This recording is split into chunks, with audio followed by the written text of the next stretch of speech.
Kaixo eta ongi etorriak saio berri batera, gaur apirilak 29 astelena elkarrizketa bakarra izango dugu. Gaurkoan Manex izango dugu, Palestinarekin elkartasuna plataformatik datorrena. Maiatzaren 18an Iruñean manifestazio nazionala egingo dute eta horren inguruan hitz egitera dator. Baina honekin hasi baino lehen goazen betiko edukiarekin.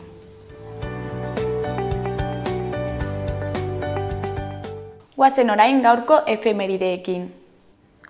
Gaurko egun batean, 1958an, lehen presoak eraman zituzten Martuteneko espetxera, Donostian. Urte batzuk geroago, 1969an, Seaska sortu zuten, Lapurdi, Nafarroa Behera eta Zuberoako ikastolen federazioa. Egun berean, baina 1977an, Argentinan 14 emakumek protesta abiatu zuten, Maiatzeko plazako amak bilakatuzko ziren. Eta bukatzeko, 1982an, Ipar Euskal Herriko lehen intsumisoa atxilotu zuten.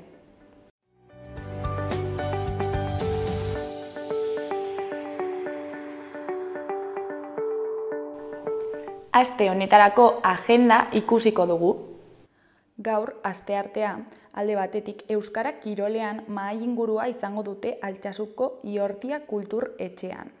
Beleixe irratiaren 25. urteurrena dela eta euskara kirolean mahai ingurua antolatu dute Altsasuko Iortia Kultur Elkartean, arratsaldeko 6etan. Solasaldian parte hartuko dute Jagoba Arrasate, Yolanda Martil Fernandez, Maitane Bilariño Mendinueta, Igor Martínez Lumbreras eta Iñaki Berastegi Goikoetxeak. Beste alde batetik, Oien Artez poesia musikatua egongo da Karrikiri elkartean. Oien Artez Aiande Oien Arten poesia musikatua eta kantatua antolatu du Karrikirik. Bibi bikotea Pantxiz Bidart eta Monsieru Gadourekin arratsaldeko 7:00 Karrikirin. Larunbatean, alde batetik, Julia Fernandez Zabaletaren pastorala egingo dute San Francisco Eskola Publikoan. Julia Fernandez Zabaleta pastorala sortu du Zaldiko Maldikok eta 2 egunetan taularatuko dute San Francisco Eskolan. Maiatzaren 4ean arratsaldeko 5:00 izanen da eta maiatzaren 12an goizeko 11:00. Beste alde batetik, Kondestableko Zibiboxean arratsaldeko 5:00 7:00 aurrendako sormen gunea egongo da, Tokio Arrosa izenekoa. Lantegiotan aurrek hainbat teknika eta material izanen dituzte langai beren marrazkiak landu eta aurkitzeko, bere sormena garatzeko eta era berean lantegi bakoitzean dauden sorpresa ugariak topatzeko. Larunbatean baita ere, Juslarrotxako Zibiboxean 6:30 7:00 arte pailazokeriak izeneko magia eta zirku saioa egongo da. Estilo klasikoan diharduten pailazo peto-petoak dira, kloun batekin eta Augusto batekin. Elkarri ziria sartu nahian dabiltza, hainbat egoera batregarri sortuta. Horra ikuskizunaren funtsa. Jende guztiarentzako lan horretan elementu asko nahasten dira. Hala nola, kloun, pantomima, partaidetza antzerkia, objektuaren antzerkia, maskarak eta beste.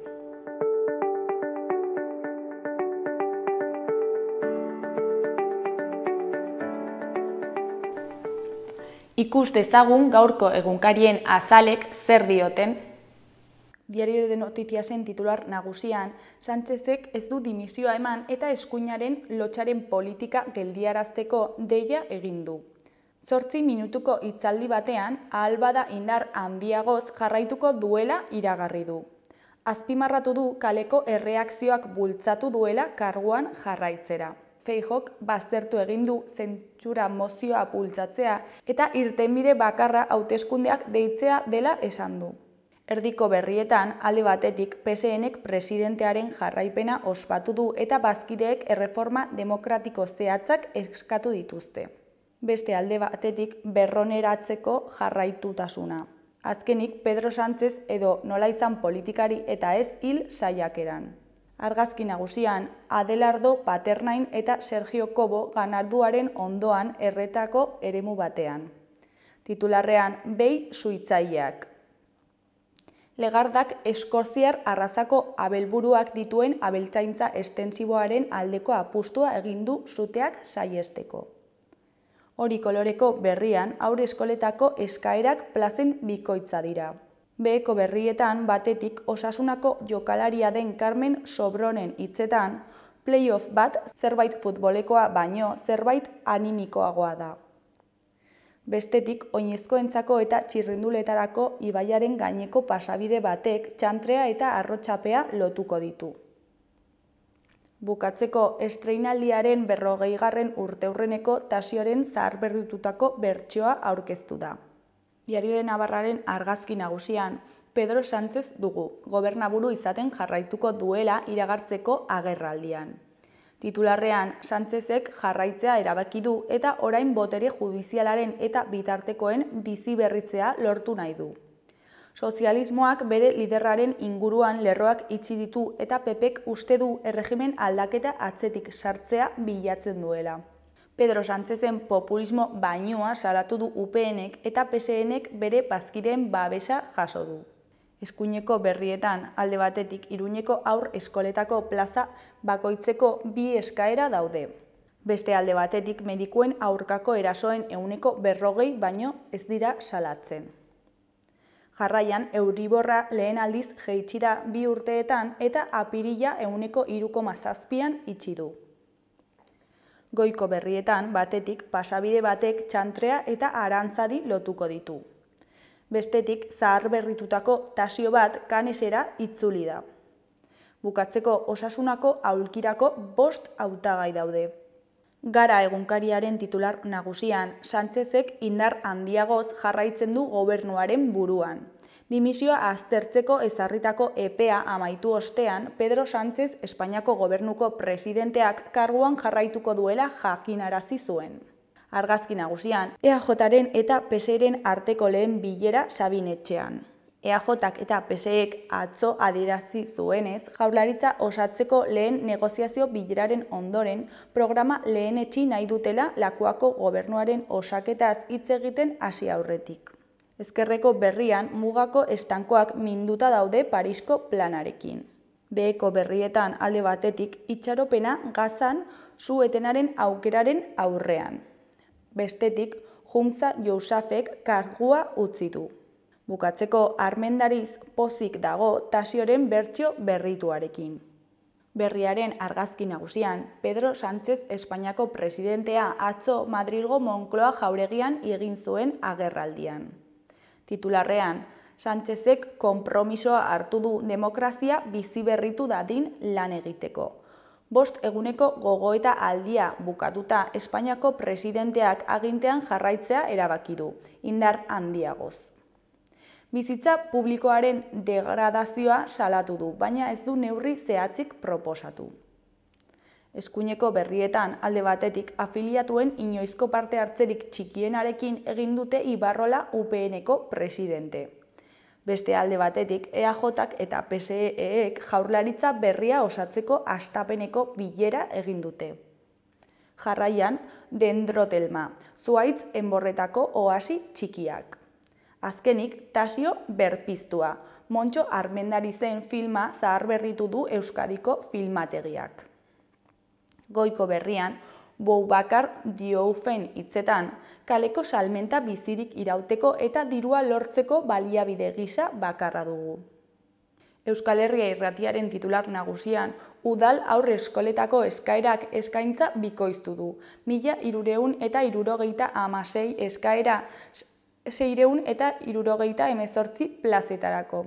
Iruñeko auzoetan 12 udal haur eskola daude eta 2024-2025 ikasturterako 678 plaza baino ez daude libre. Lezkairu izan da eskara gehien jaso dituena, 51 plaza eta 271 eskaera. Eta ondoren, Mendillorrin 58 plaza eta 200 eskaera. Onartuen behin-behineko zerrenda maiatzaren 28an argitaratuko dute.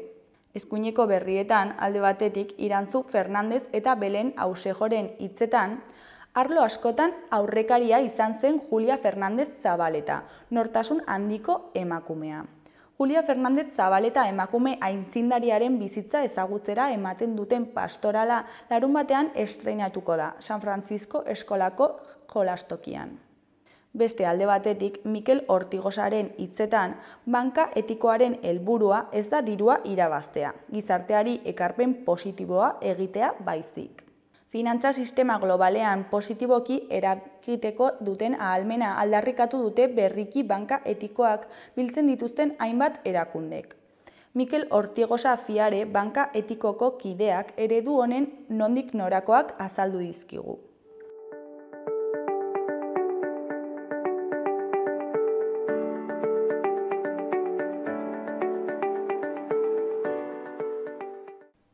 Kaixo eta ongi etorriak gaurko elkarrizketara, oraingoan Goizanerekin gaude Ernai Nafarroatik datorrena. Kaixo, zer moduz? Kaixo.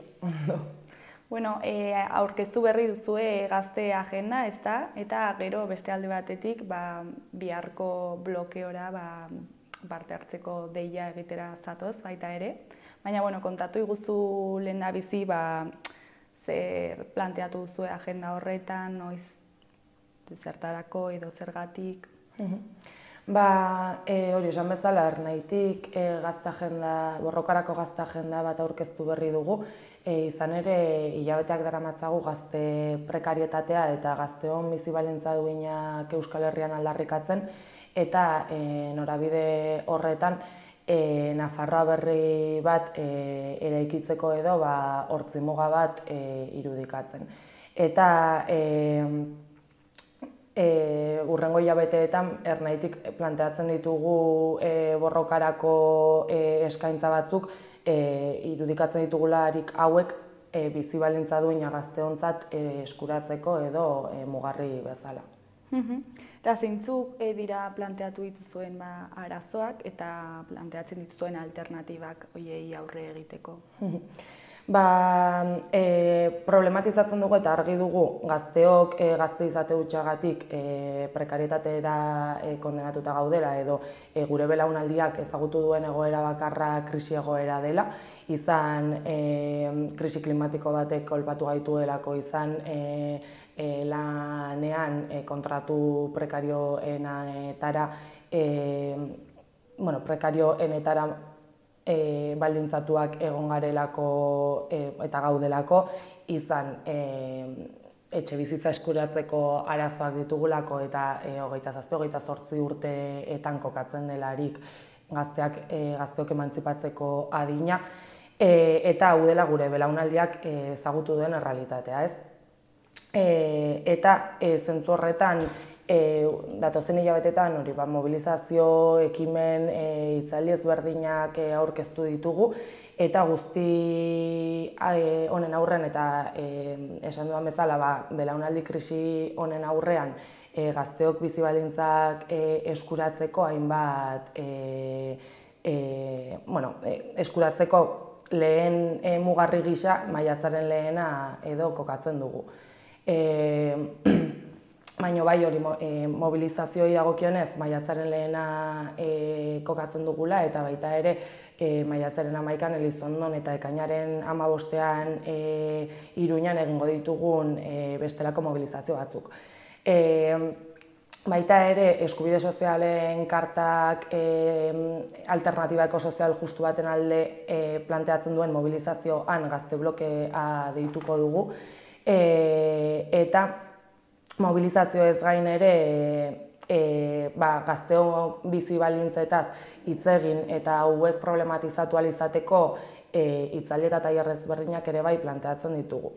Izan gazteok osasun mentalarekin ditugun, osasun mentalak ze egoera duen gazteon bizitzetan eta zentzu horretan gazteon lehen heriotz kausa suizidioa dela, onartezina dela eta inor gainera honetaz hitz egiten ari ez duela, gainera osasun mentalaren gaia eta suizidioen gaia tabua izaten jarraitzen duela gure gizartean, eta horrek nola eragiten gaituen hitz egingo dugu esate baterako Barainainen maiatzaren 9 egingo den hitzaldian, baina osasun mental ere bai ertz ezberdinetatik landuko dugu bestelako hitzaldi edo tailerretan izan lan kontratu mugatuek, lanerako sarbide eza, eta guzti honek gure osasun mentalean, hau da, lanak eta gure lan baldintzek gazteon osasun mentalean ze eragin duen ere landuko dugu Tafallan maiatzaren 17an. Eta gero baita ere ulertzen dugu gure gizartean ematen ari den individualizazio prozesu honek jo puntuan dituela gazteak, eta hau zuzenki lotuta dagoela gure espektatiba faltekin, gure antsietateekin edo horrelakoekin, ez? Baita ere, eta lehen esan bezala, alokairuak eskuratzeko ditugun zailtasunak edo eta emantzipatzeko, emantzipatzea ametsutsa bilakatzen dela gazte askorentzat, eta guzti hau ere landuko dugu hitzaldi ezberdinen bidez. Eta gero baita ere, aurkezpen eta kartelean daude ekimen guztiak, baina formatu ezberdinetan landuko dugula gazteon bizi baldintzak. Eta aipa duzu, hau azkeneko belaunaldian gertatzen zerbait dela, eta kausa konkretu batei lotzen duzue edo? Bai, guk uste dugu, eta datuek horrela esaten dute gazteok bagarela gizarte honetan sujetu zaurgarri bat, eta uste dugu sujetu zaurgarri gisa sistemak berak jartzen gaituela, eta honek badituela arduradun batzuk, ez? Eta erabaki politiko batzuek ekarri gaituztela gazteoi gure bizi espektatiba faltetara, lan kontratu mugatuetara, eta hau ez dela kasualitatea, baizik eta gazteok betetzen dugula paper bat eta funtzio konkretu bat sistema beraren erreprodukzioan. Eta erabaki politiko, ekonomiko eta judizialek ekarri gaituztela, edo erabaki hauek jarduten dutela kapitalismo zis heteropatriarkalaren mesedetan, eta beraz gazteok hor pieza klabe bat garela. Eta honi aurre egiteko zer egin dezakegu?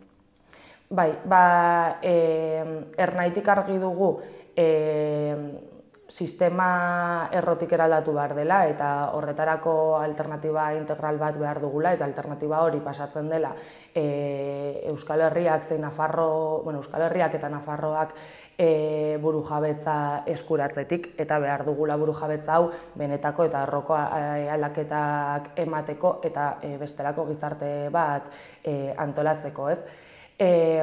Eta norabide horretan ere bai, gazteok bizi baldintza duinak izateko eta benetazko aldaketak errokoak emateko burujabetza ezinbestekoa dela. Orduan ez, hor marrazten dugu hartzu muga eta bide horretan eta bidea egiteko gaurdanik garaipenak behar ditugu izan, eta zentzu horretan ere bai kokatzen dugu gazte agendak, ez? Borrokarako gazte agenda honek bai problematizatzen duelako gazteon bizi baldintza duenak, baina baita ere planteatzen dituelako gaurdanik bai mobilizatzeko momentuak, baina bai gazteok gure alternatiba propioak eraikitzeko eta berpentsatzeko momentuak.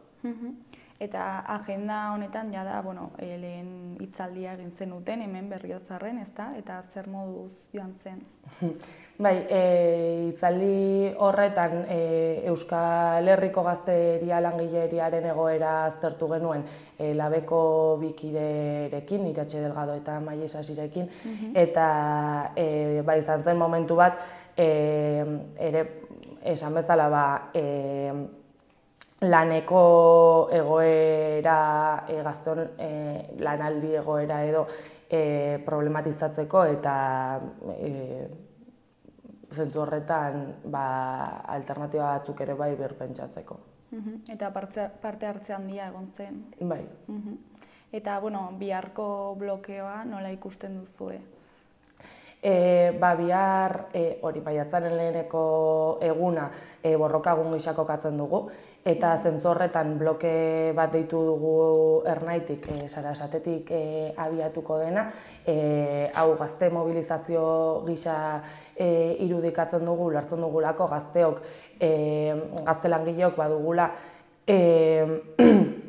borrokarako, bagarela borrokarako sujetu, eta hori, Sarasatetik abiatuko da, eta Trinitarioetatik abiatuko da, eta Sarasaten labeko mobilizazioarekin batera elkartuko gara. Eta zeintzuk izango dira bloke honen puntuak edo helburuak?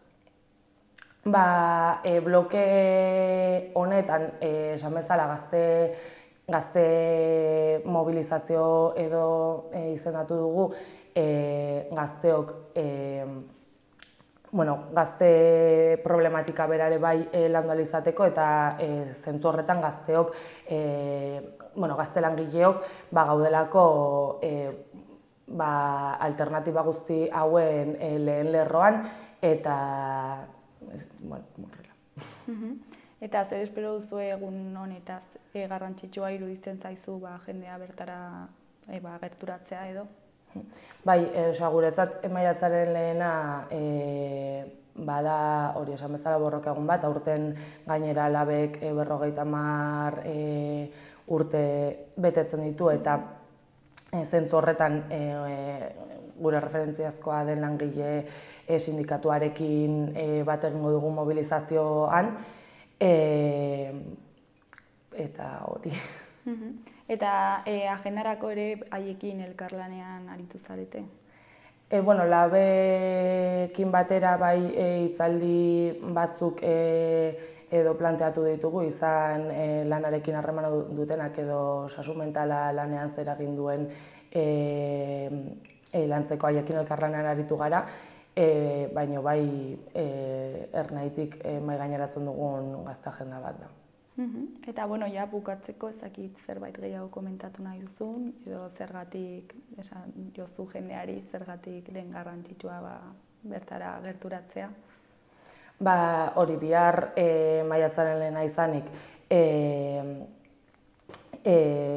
kalera ateratzeko deia egiten dugula, 11etan Trinitarioetatik abiatuko den gazte mobilizaziora.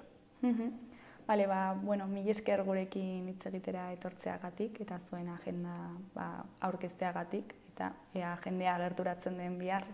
Mila esker zuei. Agur.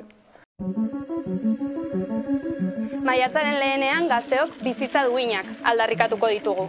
Hilabeteak daramatzagu gazteon prekarizazio prozesu orokortua salatzen, gazteon egoera mahai gaineratzen, eta bestelako bizi baldintza batzuk eraikitzeko hortzimugak markatzen ere. Horretarako, gaurtik hasita, gazteon zein herritarron bizitzako betzeko neurriak eta urratsak ematea ezinbestekoa da. Duintasuna ez delako zure bikote heteronormatiboarekin etxe bizitza ordaindu ahal izateko 8 orduz lan egitea. Duintasuna lortzea, Euskal Herriko burujabetzak sozialismotik eta sozialismorako ekitea badelako. Unean uneko neurriak borrokatuz, zein gizarteko eremu guztietan eraldaketa kulturala gauzatuz. Eta bide horretan, gazteok egiten dugun lanaz harro gaude. Lehen lerroan egoten jarraitu behar dugu maiatzaren lehenean. Lab sindikatuarekin batera, Ernaik mobilizatzera deia egiten du. 11etan, Iruñeko Trinitarios plazatik aterako den gazte blokean. Ostean, mobilizazio orokorrera batuko dena. Har dezagun beraz, bizitza duinen aldeko lehen lerroa.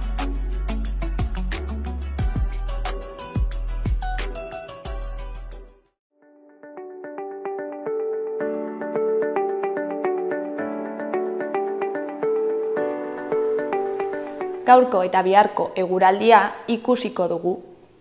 Gaur, asteartea udaberri giroa izango dugu eta egunaren hein handi batean eguzkitsu egongo da. Naiz eta lehen orduetan lainoguneak izango diren.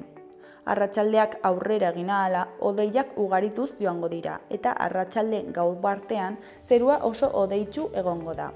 Horrekin batera zaparradak botako ditu, batez ere mendebaldean. Eguna hotzetik hasi dugu barnealdean, baina temperatura maksimoak nabarmen igoko dira eta txoko batzuetan 20 graduak gaindi daitezke. Hego haizea ibiliko da, eguerdian kostaldean brisa. Arratsaldean haizeak mendebaldera egingo du eta indartu egingo da. Maiatza euri kontuekin hasiko dugu. Zerua nahiko lainotuta egongo da, batez ere goizean goiz. Egunaren hasieran modu iraunkorrean egingo du euria eta arratsaldetik aurrera aldiz tartekatuago. Ez da baztertzen trukmoi ekaitzak izan daitezkeenik. Temperaturak desente egingo du behera eta elur maila 1000 metro ingurura jaits liteke. Egunaren amaieran atertzera egin eta mendebaldean ostarte zabalak irekiko dira. Ostegunean giroa lasaiagoa izango da. Goizean ostarte politak izango ditugu eta arratsaldean berriz hodeiak ugaritu egingo dira barnealdean. Han hemenka zaparradak egin ditzake, bereziki arratsaldean eta barnealdean. Goiza hotza izango da eta Araba eta Nafarroako hainbat zonaldeetan izotza egin dezake. Temperatura maksimoak apur bat igoko dira.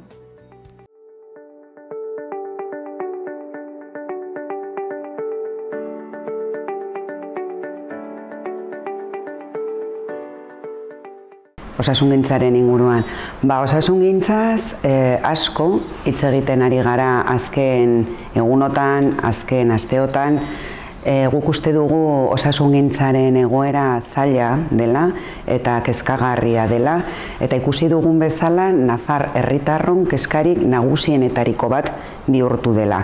Hitz egin dugu pediatriaren arretaz, hitz egin dugu itxaron zerrenden egoeraz, eta guk uste dugu esan bezala herritarron kezka nagusienetariko bat denez, erantzuna eman behar zaiola lehenbailen. Larrez hartu behar dira neurri batzuk, zeren eta arazoa estrukturala delako, eta ja badakigu zaila konpontzeko. Hala eta guztiz ere Euskal Herria Bildun proposamenak egiteko jarrera batekin jarraitzen dugu, eta azken asteotan ekartzen ari gara Nafarroko Parlamentura bai mozioak, bai ekimen batzuk arazoa konpontzeko. Ekimena honen aurrean, geroa baitik abstentzioa agertu genuen, eta aldeko txandan atera ginen eztabaidara. Izan ere, alde baikaude, ulertzen baitugu ezinbestekoa dela hainbat neurri jartzea martzan, alden neurrian bederen kontrolatzeko eta jeisten hasteko itxaron zerrendak. Horretan, uste dut denok bat egiten dugula eta denak ados gaudela. Hori etzan eztabaida, jakina eztabaida zen, ia beharrezkoa haute zen, berandu baino lehen plan bat egitea eta abiaraztea, ezta. Horretan zer esan genuen guk, ari direla. Hain zuzen ere, departamentuan, osasun departamentuan, horretan ari direla, gobernu hau martxan jarri zen lehenengo egunetik bertatik hasita. Ari direla neurri berriak implementatzen, ari direla diagnostikoa egina dagoela eta ongi detektatuta daudela zeintzuk diren beharrak, horiek kubritze aldera lana egiten. Eta ari direla, eskura dituzten neurri guztiak eta baliabide guztiak horretara bideratzen, ezta? Orduan, uste dugu, berez plana martxan dela. Ezen gara horren kontra agertu. Beste plan bat beharrezkoa da, uste duguna da, orain arte, departamentutik planteatu dena, maigaineratu dena eta planifikatu dena, implementatzeko tartea behar dela, eta hori behin implementatu eta gero ikusiko dugula horrek, neurri horiek guztiek, espero dugun emaitza ematen duten, ala ez. Nik uste dut itxaron zerrenden egoerak osasun sistemaren egoera osoa zailtzen ari dela, eta galdeiozu 67.000 baino gehiago itxoiten ari diren pertsonei kontsulta bat izateko edo ebakuntza bat egiteko, uste dut oso arazo handia dela, eta lehenbailen erantzuna eman behar zaiola. Ikusi genuen nola duela gutxi inkesta bat egin zen, hemen Nafarroa, eta orokorrean jendea nahiko pozik dago osasungintzarekin. Lortutako nota 8 baino handiago izan zen, baina hala ere agerian geratu zen zenolako arazoa den sisteman sartzeko. Arretarako arazoak hor daude eta konpondu behar direla lehenbailen uste dugu. Eragina dauka egundokoa badakigu, eta hori sentitzen dugu gainera gure inguruan, eta gutako edozeinek badaki zer suposatzen duen horrek. Behar duzunean atentzioa eta hartatua izan osasun publikoan, eta ikusten duzunean ez duzula jasotzen hitzordurik eta deiarik eta gainera zu ez zaude ongi, horrek dauka eragina egundokoa jendartean eta jendarte horren osasunean. Eta uste dugu agitz importantea dela horretan ahalegin guztiak jartzea eta alden guztia horren alde egitea. Horregatik gatoz bat kontseilariak agertu duen guztiarekin. Kontseilariak autokritika egin du, baina batera implikatu nahi izan ditu sektorean eta arlo honetan eragina duten eta esku hartzea duten guztiak. Hoiek denak implikatu behar dira, gugatik hasita ere bai, gu pazienteak garela, eriak garela, guk ere badaukagu ardura izan ere, deia egin baita, eta horren aurrean neurriak hartuko direla aditzera eman baita, ez badin badugu, gure hitzordura ezin bagara joan, abisua ematen behar bezala. Izan ere, milaka eta uste dut esan zutenaren arabera 15.000 inguru direla galtzen diren zitak. Eta hitzordura joaten ez diren pertsonak, asko dira hoiek. Eta ez bazoaz hortara, ari zara gainera, izogratzen nolabait ere, beste bat ez, beste pertsona bat. Zerranda horretan beharrakin dagoen beste pertsona bat ez. Horretaz konstiente izan behar dugu eta guk ere bai daukagu ardura parte bat. Jendartean denok daukagu ardura. Medikuek badute ardura, erizainek eta oroar hezkuntza arloan lan egiten duten pertsona horiek guztiek. Horretaz ere, ari dira eztabaidatzen, ari da ongi aztertzen zer nolako jardunak dituzten eta nola egin daitekeen hobetzeko eta ahalik eta eragingarrien izateko egun ditugun profesionalekin. Profil profesional askoren faltan gaude, hoien bila gabiltza, ere bai edo dabil departamentua. Gestioa beste modu batera antolatzen ari dira edo ari dira planteatzen. Izan ere, uste baitugu ditugun baliabideekin, igual gauzak ere, hobe egin daitezkela.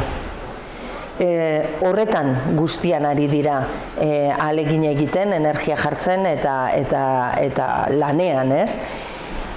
Hasita atención primariatik. Izan ere hori baita lehenengo atarian non hartatzen gaituzten eta hortik nondi bideratzen gaituzten itxaron zerrenda horietara, ez da? Horretan, lehen arreta horretan lan asko dago egiteke, aldaketaren zeatik legealdiatik hasita hortxe aritu ginen jota fuego horren alde, utzi genuen plan bat eta estrategia bat egina edo planteatua martxan jartzeko eta egia da pasaden legealdian etzela ezer gutxi egin, etzela egin uste genuen eta egin behartzena, uste genuena eta egin behartzena horretan, ez? Egia da pandemia bat izan genuela tartean, batzuetan ahaztu egiten zaigu eta ahaztu egiten zaio batez ere oposizioari, ez da? Ez zaigu ahaztu.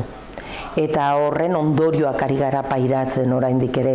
Baina badira bestelako ezaugarri batzuk eta arrazoi batzuk zeinak egiten duten egun puztu eta handitu behar baino gehiago zerrenda hori, ez?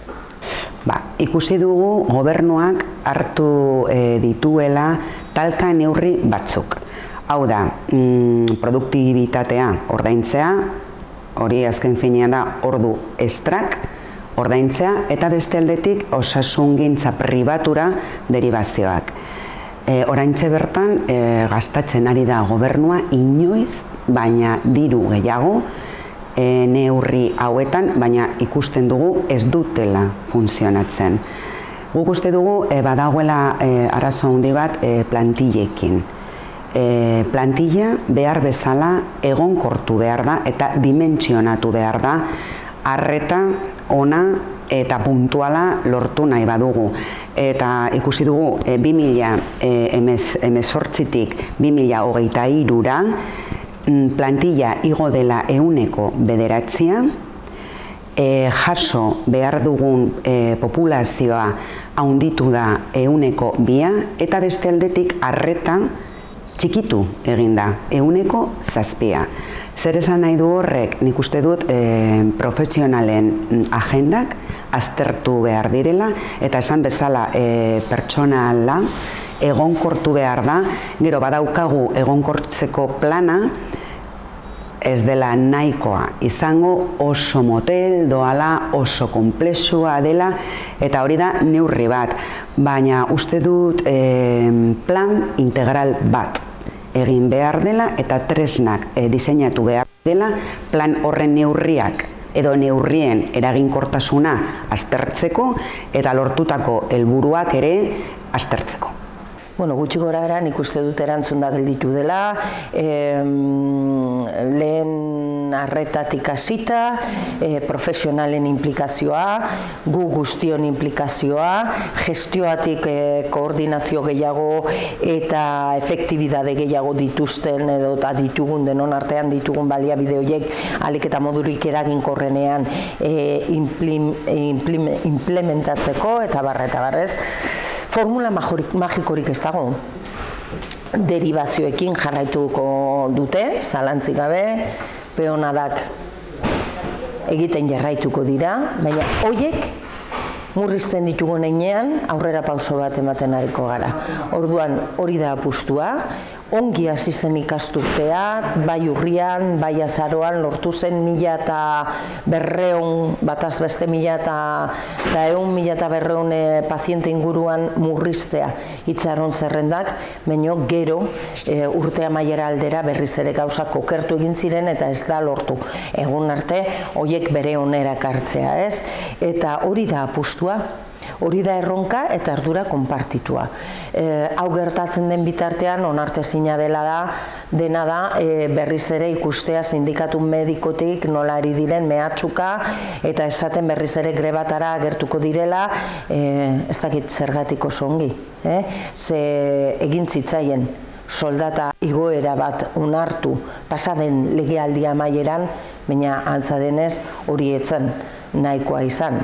Orduan ikusiko dugu zeintzuk diren berriki orain beraien aldarrikapenak eta zer dela eta ari diren berriz mehatxuka.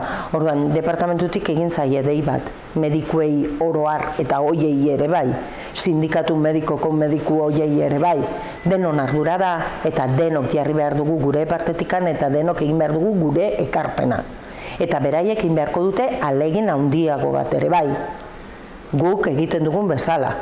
Itxaroten ari garenok, daukagun pazientzia hori bera igual beraiek ere egin beharko dute landu. Nola ez, gai librea gaur izango da EAEko hauteskundeak. Oso pozik gaude, kriston emaitzak lortu ditugu, EAen emaitza historikoak, nik uste dut mapa politikoa aldatu dela, uste dut EAJaren hegemonia bukatzear dagoela, edo ja bukatuta dago, bakarrik behar dugu mapa begiratzea, nola aldatu den maparen kolorea, eta irabazi ditugu, lortu ditugu, ia 100.000 boto gehiago, EAen, baina nazional mailan, 7 lurraldetan, ja lortu ditugu 400.000 boto, baino gehiago. Guztira, eta guk beti irakurketa egiten dugu nazional mailan. Parlamentuan ere, Gasteizko parlamentuan, 6 parlamentario gehiago lortu ditugu eta argi geratu da Gasteizko parlamentua askoz abertzalago eta askoz ezkertiago dela. Gu beti bezala jarraituko dugu proposamenak egiten eta ikusten duguna goazela poliki zirimiria garela eta guk lan egiten jarraituko dugu beti gogoarekin eta ilusioarekin. Bueno, aste honetan osasun gaiataz aparte badakagu hezkuntza gaia. Ardatz izan ere datorren ostiralean baitugu pleno monografiko bat. Ez daukagu argi. Oraindik ere aztertzen ari baikara. Izan ere badakizue guk boxen ekimenetan ez dugula eztabaidan parte hartzen eta ez dugula hartuko eta gure kontrako bozka jasoko dutela handik etorritako proposamen eta ekimen guztiek. Kontua da oraingoan ekimen partekatua dela PP eta Voxen artekoa. Ari gara horregatik baloratzen edo nola. Iruditzen zaigu, hezkuntzan badirela gauza haunitz errebisatzeke. Beti esan dugu eta badakigu nolakoa den hezkuntza arloan, nik ongi dakit izan ere hezkuntza kontseilaria izan bain naiz 2 urtez eta ongi aski dakit zeinen konplikatua den sektorea, zenbat behar dauden eta zenbat lan egin behar den atenditzeko behar den bezala sektorea bera eta jendartea oroar izan ere zerbitzu publikoen artean garrantzitsuenetako bat baita hezkuntza, ezta? Atzo bertan 03ko intersindikalakin elkartu ginen hemen departamentuan, jardunaldian inguruan osatu diren guraso plataformekin ere egon gara orain gutxi eta beraiekin lanean ari gara,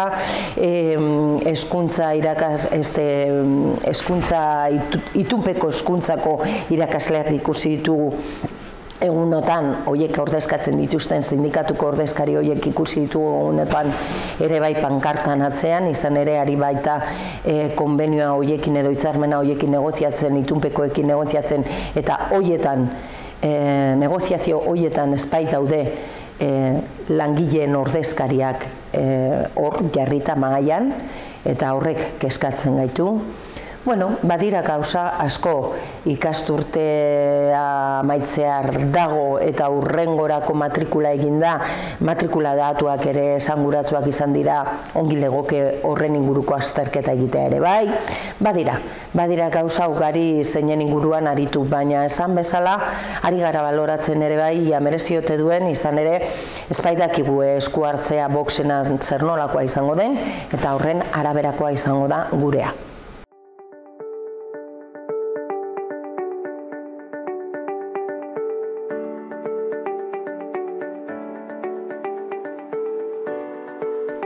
Gaurkoz hau izan da dena, bihar itzuliko gara elkarrizketa eta eduki berriekin. Ondo izan, agur!